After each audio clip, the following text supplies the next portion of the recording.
Sunod, Kapeng Barako isa sa ilalim sa intellectual property rights. Kung bakit, alamin sa pagbabalik ng TV Patrol, Southern Tagalog.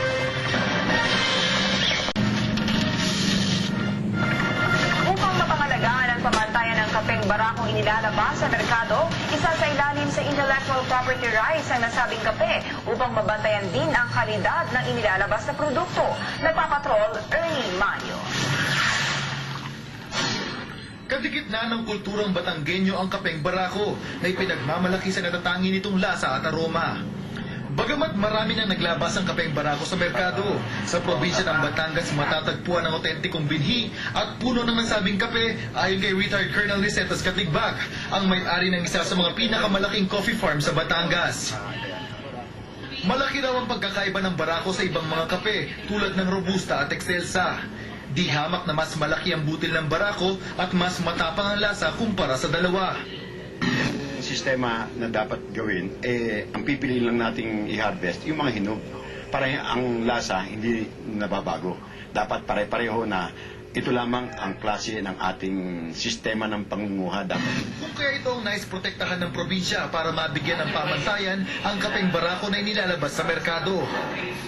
Kanina, formal nang nag-hire ng application ng DTI para makasama ang Kapeng Barako sa mga geographical indication products. Isa itong proseso na kumikilala sa isang produkto na matatagpuan lamang sa isang partikular na lugar.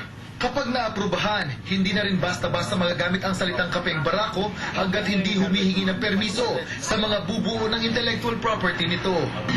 Kakaroon na ng quality and value adding ang GI saka enforcement, hindi lang sa Pilipinas. Sa ngayon, sa 4 na bansa lamang sa buong mundo matatagpuan ang Kapeng Liberica na tanyag sa tawag na Barako.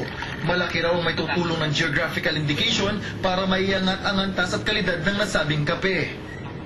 Yung mga positive niyang mga characteristic, no, ay mabibigyan niya at makakadagdag sa kanyang presyo, no, at mag-gain ang ating mga entrepreneurs. Certainly yun.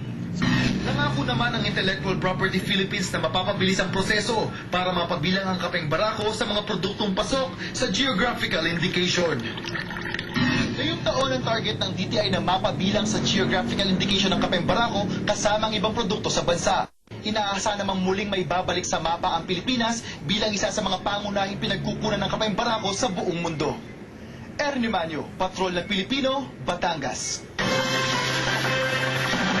Yan ang kabuuan ng mga balitang nakalap sa aming pagpapatrol sa Southern Tagalog.